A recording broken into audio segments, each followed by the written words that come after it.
for a start, I believe that every citizen of the world should study, even on their own, home study, the best of the neoclassical, neoliberal models, at least to understand their essence.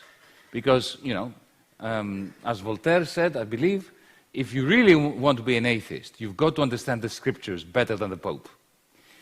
Otherwise, you can't have a debate with them in the language of the establishment, and the language of the establishment is that language. So you need to speak it in order to, as a citizen, to participate in debates. If you don't understand the language of economics, if they can say something that bamboozles you on a television panel, right, that's it. You've given them a huge advantage, and an advantage that they don't deserve. Now, the question, the first part of the question, is one that gives me much more trepidation.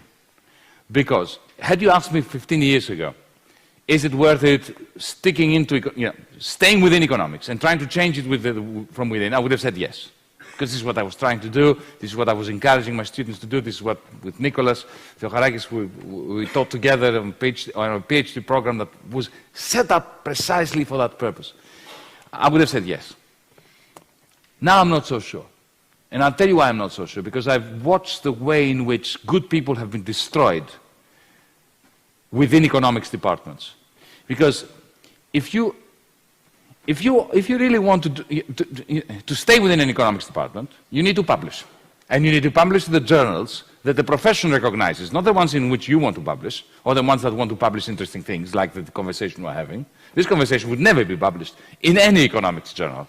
So you need to invest decades of your life in doing the gymnastics, the mathematical gymnastics of the profession, in order to establish yourself, so that at some point when you're 50, you can turn around like Joe Stiglitz did and say it's all rubbish and it's all toxic and we have to turn against it. Now, and after he's won the Nobel how Prize. many people can do that? How many people can sacrifice their youth doing, interesting work, which, however they understand, is firstly moral philosophical poison because of Homo economicus, and secondly, it is completely irrelevant to the real capitalism out there. It is much more likely that at some point, if you keep doing this through the process that psychologists refer to as the removal of cognitive dissonance, that at some point you start believing in it.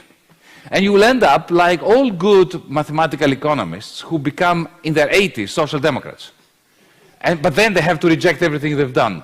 And they go, you have Kenneth Arrow, Nobel Prize, the whole thing. In the end, everything he was saying, when he was asked what was his view about George W. Bush's economics, it was all perfect, had nothing to do with his economics.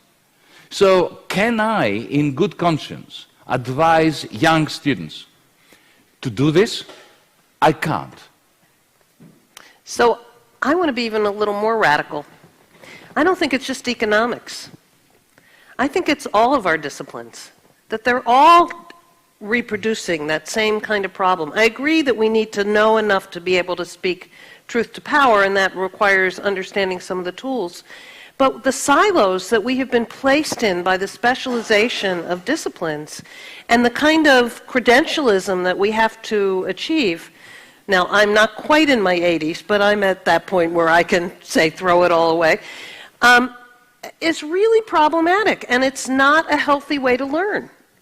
That we really have to, there are things we need to specialize in, for sure, and we can learn those tools, but they should always be in combination with other things. We should be aware of the arts at all times. We should be aware of literature. We should be aware of science, hard science. We should understand philosophy. I mean, we need to go back, in a sense, and rediscover and then recreate in a new way what we used to call the liberal arts education, where it's not just these series of people in little tiny silos who can't even talk across the silos, can't even talk to their neighbor in the office next door because they're in a different subspecialty. So it's not just economics, I want to say. And if we really want to build a new political economy, we need all of us working together with our special skills and understandings and speaking to each other and understanding each other.